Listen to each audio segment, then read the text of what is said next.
Hello friends, આની આગળના વિડીયોમાં આપણે કેટલાક ફંક્શન ભણેલા છીએ જે સ્ટાન્ડર્ડ 11માં તમને પૂછાય છે. એ ઉપરાંત બીજા કેટલાક યુનિટ વાઇઝ જેટલા 10 યુનિટ છે, તમારે 10 યુનિટ વાઇઝ જેટલા ફંક્શન આવે છે એ બધા મેં આગળના વિડીયોમાં કમ્પ્લીટ કરી દીધા છે. આ ઉપરાંત બીજા કેટલાક એવા ફંક્શન્સ છે જે તમને એક્ઝામમાં પૂછાય છે 10 યુનિટ ઉપરાંતના, તો એ થોડા જોઈ લઈએ. એમાંનું પહેલું છે મેકિંગ સપોઝિશન. ફંક્શનનું નામ જરા ધ્યાનથી સાંભળજો, મેકિંગ સપોઝિશન. આ જ નામ લખેલું આવશે ફંક્શનનું.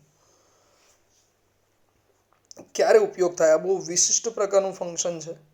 ક્યારે આનો ઉપયોગ થાય છે એ સમજીએ. એની વ્યાખ્યા આપી છે, યુઝ આપેલો છે કે જ્યારે કોઈ એક વ્યક્તિ એ બીજી વ્યક્તિની જેમ ક્રિયા કરતો હોય એવી ધારણા દર્શાવવાની હોય. કોઈ એક વ્યક્તિ બીજા વ્યક્તિની જેમ કામ કરી રહ્યો છે, બીજા વ્યક્તિની જેમ વર્તન કરી રહ્યો છે. પોતાનું વર્તન એટલે પોતાની પર્સનાલિટી છોડીને કોઈ અન્ય વ્યક્તિની પર્સનાલિટી એ અપનાવતો હોય, બીજાની જેમ ચાલવું, રમવું, નાચવું, ગાવું વગેરે. તો જ્યારે કોઈ એક વ્યક્તિ બીજા વ્યક્તિની જેમ ક્રિયા કરે એવી ધારણા દર્શાવે છે, ખરેખર એનામાં એ ક્વોલિટી નથી, એ ગુણ નથી, પણ એ પ્રયત્ન કરી રહ્યો છે, એવો દેખાવ કરી રહ્યો છે, ત્યારે અથવા જો કરતા એ અન્ય કર્તાની જેમ ક્રિયા કરવાનો દેખાવ કરતો હોય, કોઈ એક કર્તા એ અન્ય કર્તાની જેમ ક્રિયા કરવાનો દેખાવ કરતો હોય, તો ત્યારે આ મેકિંગ સપોઝિશન નામના ફંક્શનનો ઉપયોગ થાય છે. બરાબર, એકવાર વ્યાખ્યા ફરીથી સમજાવું છું. જ્યારે કોઈ એક વ્યક્તિ એ બીજા વ્યક્તિની જેમ ક્રિયા કરવાની ધારણા દર્શાવતો હોય અથવા કર્તા એ અન્ય કર્તાની જેમ ક્રિયા કરવાનો દેખાવ કરતો હોય, ત્યારે મેકિંગ સપોઝિશન નામના ફંક્શનનો ઉપયોગ થાય છે. આપણે ઘણીવાર ગુજરાતીમાં વાક્ય બોલીએ છીએ, જો ને પેલો કોઈ જેમ અક્ષય કુમારની જેમ ફાઇટ સીન કરી રહ્યો છે અથવા લડી રહ્યો છે, બરાબર, અથવા પેલો વ્યક્તિ જોની લીવર જેવી કોમેડી કરી રહ્યો છે, એટલે પેલા વ્યક્તિની જેમ કામ કરી રહ્યો છે. તો એવી જ્યારે ધારણા, એનામાં એક ક્વોલિટી નથી, એ ગુણ નથી એનામાં, પણ એવી ધારણા દર્શાવવા માટે આ મેકિંગ સપોઝિશન નામનો ફંક્શનનો ઉપયોગ થાય છે. બરાબર, એના માટેની હિન્ટ્સ બહુ સરળ છે. કેવી રીતે યાદ રાખશો તમે? તો આ હિન્ટ્સને મેં આગળ સમજાવ્યું છે તમને એ મુજબ. હિન્ટ્સને શું કરવાનું છે મિત્રો? તો હિન્ટ્સ જે આપેલી હોય એની આજુબાજુ આ પ્રમાણે તમારે બોક્સ બનાવવાનું છે. બરાબર, હિન્ટ્સ હંમેશા બોક્સમાં રાખવાની, આવું સમજાવેલું છે મેં તમને. શા માટે આવું કહ્યું છે? તો કે એક્ઝામ સમયે જ્યારે બી એનું રિવિઝન કરવું છે તો સરળતાથી એનું રિવિઝન થઈ શકે. બરાબર, ઓકે. તો મેકિંગ સપોઝિશન નામના ફંક્શનને ઓળખવા માટે કયો શબ્દ યાદ રાખવાનો? તો વાક્યમાં એક જ સંયોજક આવશે, કયો? As if. માત્ર એઝ હોય તો પણ નહીં ચાલે, માત્ર ઇફ હોય તો પણ નહીં ચાલે. શું હોવું જોઈએ? એઝ ઇફ લખેલું હોવું જોઈએ સંયોજક તરીકે. તો જો વાક્યમાં એઝ ઇફનો ઉપયોગ થયો હોય તો તમારા ફંક્શન, એ વાક્યના ફંક્શનનું નામ હોવું જોઈએ મેકિંગ સપોઝિશન. એની સાથે નીચે એક નોટ લખેલી છે, નોંધ લખેલી છે, એને ધ્યાનમાં લેજો કે જો વાક્યમાં એઝ ઇફ આવતું હોય ને, એઝ ઇફ, તો એના પછીના વાક્યમાં ફરજિયાતપણે, એઝ ઇફ પછી જે વાક્ય આવવાનું છે એમાં ફરજિયાતપણે કર્તા પછી ટુ બીના રૂપ તરીકે વેર આવવું જોઈએ. કર્તા એક વચનનો હોય કે બહુવચનનો, કોઈ પણ કર્તા ચાલે, પણ ટુ બીનું રૂપ ફિક્સ જ આવે. કયું? વેર અથવા વર. તમે જે બોલતા હોય, જે રીતે ઉચ્ચારતા હોય એ પ્રમાણે વેર કે વરનો ટુ બીના રૂપ તરીકે ઉપયોગ થવો જોઈએ, કમ્પલસરી છે આ. જો એઝ ઇફ લખેલું હોય અને એના પછીના વાક્યમાં વેર ન હોય તો એ મેકિંગ સપોઝિશન કહેવાય નહીં. ઓકે ફ્રેન્ડ્સ, ખ્યાલ આવી ગયો? તો યાદ રાખવાનો કયો શબ્દ છે? એઝ ઇફ, મેકિંગ સપોઝિશન માટે. અને બીજું શું ધ્યાન રાખવાનું છે? તો કે એઝ ઇફ પછીના વાક્યમાં વેર આવવું જોઈએ. ચેક કરી લઈએ આપણે. ચલો, હવે તમને પહેલો પ્રશ્ન જે પૂછવાનો છે, જે સેક્શન એમાં તમને પ્રશ્ન પૂછાય છે, select the appropriate language function. આ રીતની સૂચના લખેલી હોય અને એના નીચે કાઉન્ટ્સમાં અલગ અલગ ત્રણેક ફંક્શનના નામ લખેલા હશે. બરાબર ને? નીચે વાક્ય આપેલા હશે. તો તમારે વાક્ય વાંચીને એમાં ઉપરના કાઉન્ટ્સમાં આપેલા કયા ફંક્શનનો ઉપયોગ થયો છે એ વાક્યના નીચે લખવાનું છે. એટલે તમે આ વાક્ય જ્યારે નોટબુકમાં ઉતારો ત્યારે તમારે એ રીતે જ લખવાનું છે. પહેલાં સેન્ટન્સ લખવાનું, ધારો કે પહેલું વાક્ય છે એ પહેલું વાક્ય લખી દેવાનું અને નીચે એનો જે ફંક્શનનું નામ છે એ નીચેની લાઇનમાં લખવાનું જવાબ. ત્યાર પછી બીજું વાક્ય લખવાનું છે. મેં આગળ પણ તમને આ જ રીતે લખવાની સૂચના આપી છે. ઓકે, તો હવે જરાક એક્સરસાઇઝ જોઈએ. Select the most appropriate language function. ધારો કે પહેલું વાક્ય છે, Tushar sir gives a speech as if he were a motivational speaker. Tushar sir gives a speech as if, કયો શબ્દ દેખાયો? as if. અને as if પછીના વાક્યમાં જો કર્તા એક વચનો છે he, છતાં ટુ બી નું રૂપ કયું આપ્યું? where. બીજું એક વસ્તુ, આગળનું વાક્ય તમે જુઓ, આગળનું વાક્ય સાદા વર્તમાન કાળનું છે, છતાં પાછળના વાક્યમાં ટુ બી ના રૂપ તરીકે where આવ્યું. તો એ ભૂતકાળ નથી દર્શાવતું, એ ધારણા બતાવે છે. as if પછી where જ આવે ટુ બી ના રૂપ તરીકે. તો તુષાર સર એવી રીતે સ્પીચ આપે છે જાણે મોટિવેશનલ સ્પીકર હોય. બરાબર. તો Tushar sir gives a speech as if he were a motivational speaker. આ જ પ્રમાણે સેકન્ડ સેન્ટેન્સ જુઓ, બીજું વાક્ય. પહેલા વાક્ય મેં તમને સમજાવ્યું શું આપ્યું છે ઓળખવા માટે, as if અને where હોવું જોઈએ. બીજું વાક્ય જુઓ, Sagar sir plays cricket as if he were MS Dhoni. તો વાક્યમાં શું આવ્યું? as if. અને કરતા પછી શું છે? where. તો વાક્યમાં as if છે અને પછીના વાક્યમાં where આપેલું છે ટુ બી ના રૂપ તરીકે. તો આપેલા વાક્યના ફંક્શનનું નામ છે મેકિંગ સપોઝિશન. બરાબર. એવી રીતે થર્ડ સેન્ટેન્સ જુઓ, Luv walks on the stage as if he were a model. વાક્યમાં શું દેખાયું? as if. અને પછીના વાક્યમાં શું છે? where. તો લવ એવી રીતે ચાલે છે સ્ટેજ પર જાણે મોટો મોડેલ હોય. બરાબર. મોડલની જેમ ચાલે છે, એનામાં એક ગુણ નથી છતાં મોડલ જેવું ચાલી રહ્યું છે એવું દર્શાવે છે વાક્યમાં, દેખાવ કરે છે. તો as if આપ્યું છે અને પાછળના વાક્યમાં where આપેલું છે, ધારણા દર્શાવે છે. એક વ્યક્તિ બીજા વ્યક્તિની જેમ, એક મોડલની જેમ પેલો લવ ચાલી રહ્યો છે એવું દર્શાવવા માટે ફંક્શનનો ઉપયોગ થાય છે મેકિંગ સપોઝિશન. બરાબર. આ જ પ્રમાણે ચોથું વાક્ય જુઓ, Pritha sings songs as if she were Shreya Ghoshal. તો વાક્યમાં ઓળખવા માટે શું આપ્યું? as if. બરાબર. અને એની પછીના વાક્યમાં ટુ બીનું રૂપ છે where. અહીંયા જો was આપ્યું હોય તો આ ફંક્શન નામ મેકિંગ સપોઝિશન થશે નહીં. as if પછી કમ્પલસરી where આવવું જોઈએ, મેં ઉપર નોંધમાં લખાવ્યું છે તમને. તો માટે આપેલા વાક્યના ચોથા વાક્યના ફંક્શનનું નામ છે મેકિંગ સપોઝિશન. એ જ પ્રમાણે પાંચમું વાક્ય જુઓ, Dhruv runs as if he were Milkha Singh. Dhruv એવી રીતે દોડે છે જાણે મિલ્ખા સિંહ હોય. એટલે as if આપ્યું છે અને where આપ્યું છે, માટે આપેલા વાક્યના ફંક્શનનું નામ છે મેકિંગ સપોઝિશન. Okay friends. તો આ થઈ ગયું select the function, identify the function. આ જ પ્રમાણે તમને ડાયલોગ્સ પૂછાય છે, રિસ્પોન્ડ ધ ડાયલોગ. ઓકે. તો select the appropriate response to the sentence. તમે ફર્સ્ટ સેન્ટન્સ જુઓ, અનિલનો ડાયલોગ આપ્યો છે, how does the peon enter the class. અને ન્યૂ બોલે છે, તો ન્યૂના વાક્યમાં ખાલી જગ્યા છે અને બ્રેકેટની અંદર ફંક્શનનું નામ આપેલું છે મેકિંગ સપોઝિશન. તો હવે આપણું કામ શું હોવું જોઈએ? જ્યારે ડાયલોગમાં પૂછાય છે રિસ્પોન્ડ ધ ડાયલોગ, તો એની અંદર કાઉન્ટ્સમાં આપેલા ફંક્શનના આધારે નીચે 4 વિકલ્પમાંથી સાચો વિકલ્પ શોધવાનો. હવે જ્યારે બ્રેકેટમાં મેકિંગ સપોઝિશન લખેલું હોય તો તમારું માઇન્ડ ક્યાં દોડવું જોઈએ? તો નીચે 4 વિકલ્પમાંથી એવો વિકલ્પ શોધવાનો છે જેમાં as if આપ્યું હોય અને એની સાથે ટુ બીના રૂપ તરીકે શું આવે? where. એના પછીના વાક્યમાં આ જે વાક્યમાં દેખાય એ તમારો આન્સર, એને ટીક કરી દેવાનો છે. હવે આ ડાયલોગ જ્યારે લખો ને, સૌથી પહેલાં તમને હું આ જે વિડીયો મોકલાવીશ એની સાથે પીક મોકલાવીશ. એટલે પહેલાં એ પીકમાં આપેલા સેન્ટન્સ નોટબુકમાં ઉતારી લેવાના. પછી જવાબ લખતી વખતે, ડાયલોગના જવાબ લખતી વખતે વિડીયોને જુઓ, સમજો અને ત્યાર પછી આન્સર ટીક કરો નોટબુકમાં. બરાબર. તો પહેલો ડાયલોગનો આન્સર મેકિંગ સપોઝિશન, જો પહેલું વિકલ્પ છે હી એન્ટર્ડ ધ ક્લાસ લાફિંગ. તો આ એક વિધાન વાક્ય છે કે હસતા હસતા પ્યુન ક્લાસમાં એન્ટર થયો. તો આમાં કંઈ ધારણા નથી, કોઈ બીજાની જેમ એ કામ નથી કરતો, એ જાતે જ હસતો આવી ગયો. તો આ એક સામાન્ય વિધાન વાક્ય છે, એટલે આ આવશે વિકલ્પ એ જવાબમાં નહીં આવે. બી વિકલ્પ જુઓ, like a stupid he entered the class. કોઈ મૂર્ખની જેમ એ ક્લાસમાં એન્ટર થયો. તો લાઇક કોઈ એક વ્યક્તિની જેમ એ આવ્યો ક્લાસમાં, પણ ધારણા નથી, કોઈના જેમ એનામાં ગુણો નથી. બરાબર. અહીંયા લાઇક શરૂઆતમાં વાક્યમાં આપેલું હોય તે talking about person in relation to something નામનું ફંક્શન થાય, એટલે આ પણ આવશે નહીં. ઓકે. બીજો વિકલ્પ પણ આવશે નહીં, પહેલોય નહીં આવે અને બીજો પણ નહીં આવે.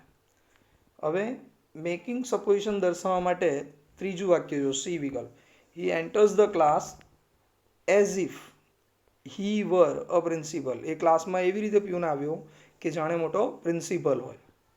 તો વાક્યમાં એઝ ઇફ આપ્યું છે સપોઝિશન દર્શાવવા માટે અને વેર પણ આપ્યું છે, માટે પહેલા ડાયલોગનો જવાબ છે ઓપ્શન સી. સાચો આન્સર આવશે ઓપ્શન સી. બરાબર.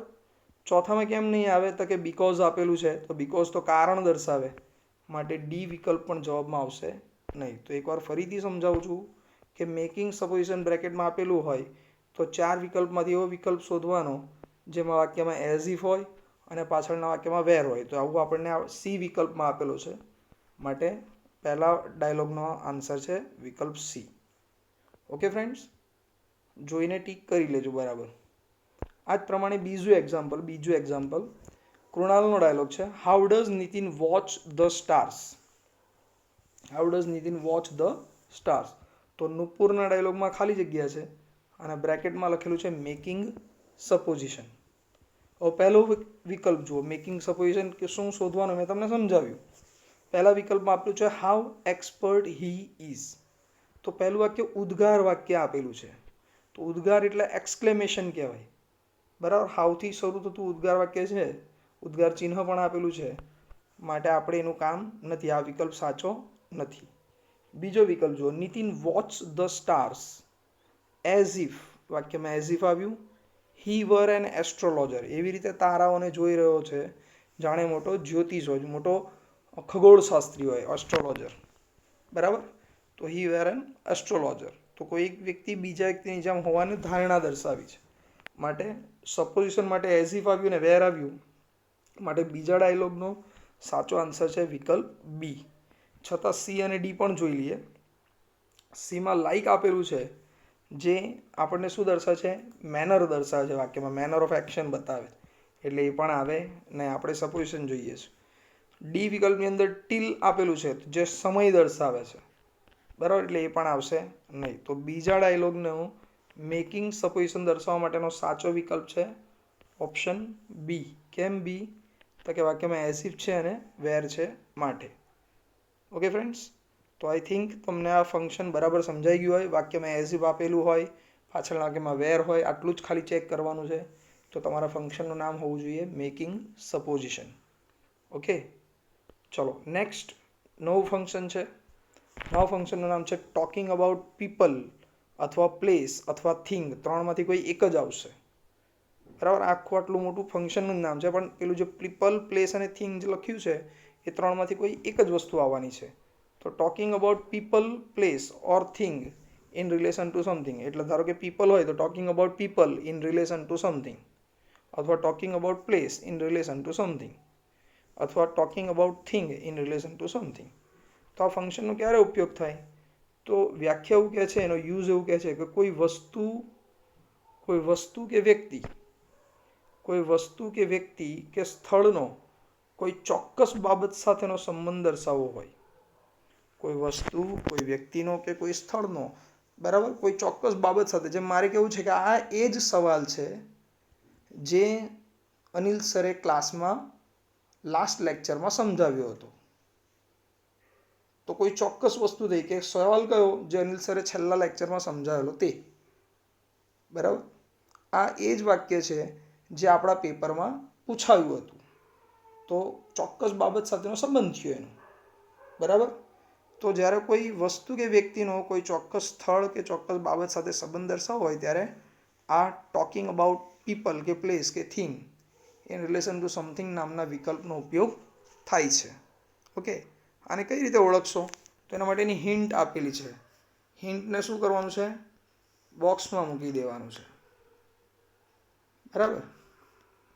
તો હવે આ ફંક્શન ઓળખવા માટે કયા શબ્દો આવે?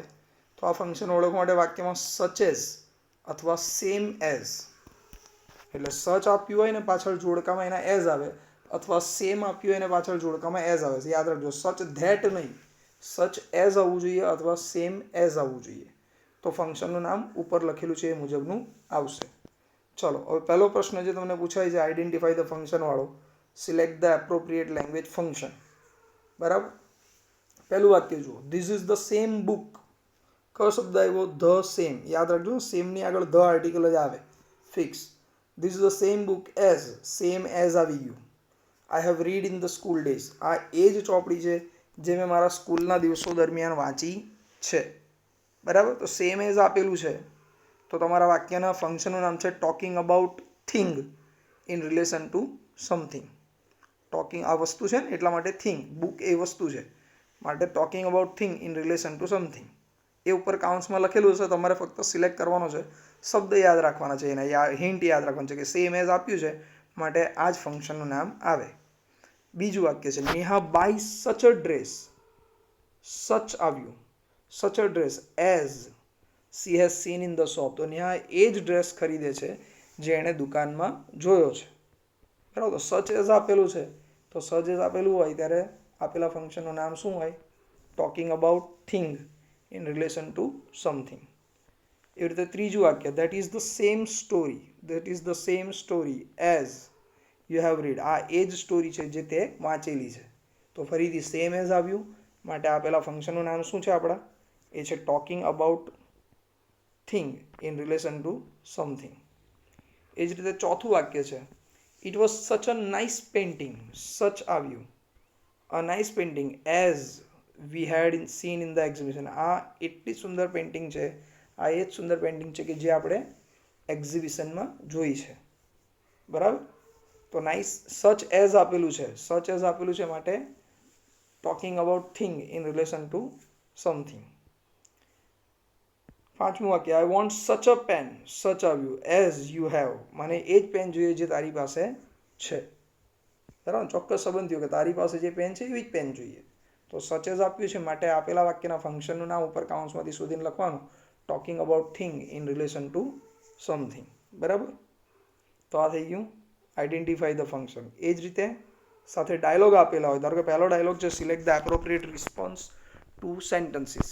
પહેલું વાક્ય છે mister Sonara which flat do you want. એનું વાક્ય છે which flat do you want.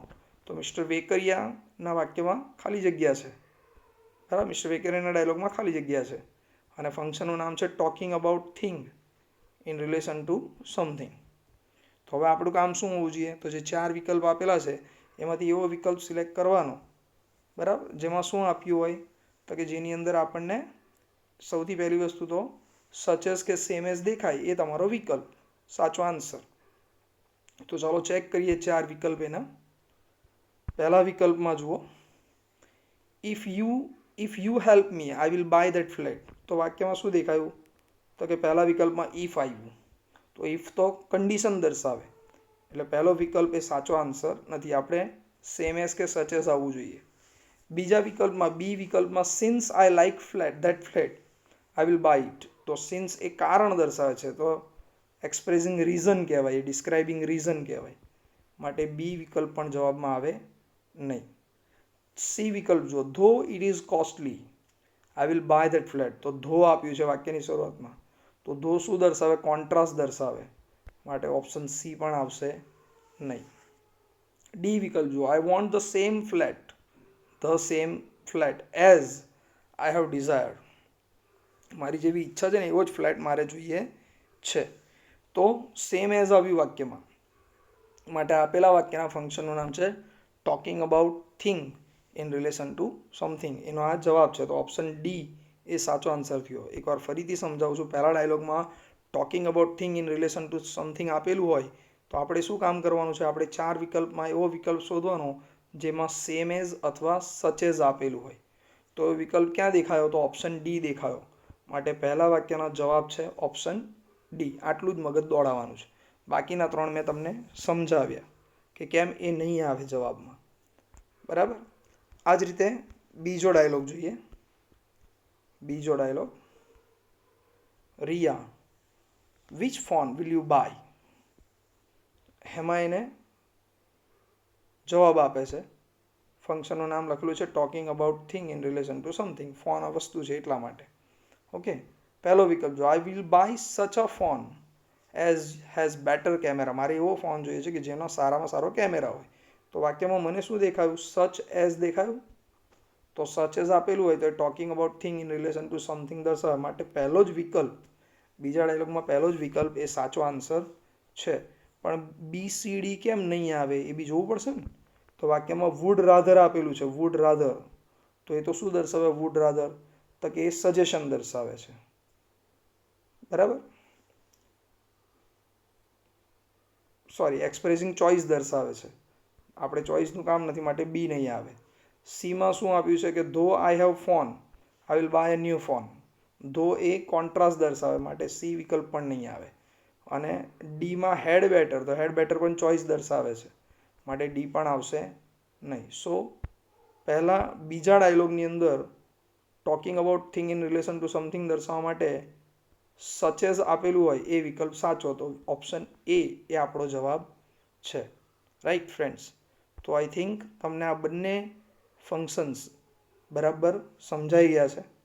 બરાબર, અને વ્યવસ્થિત વિડીયોને સ્ટડી કરીને સમજીને એને નોટબુકમાં લખી દેવાનો, જવાબ ટીક કરી દેવાના.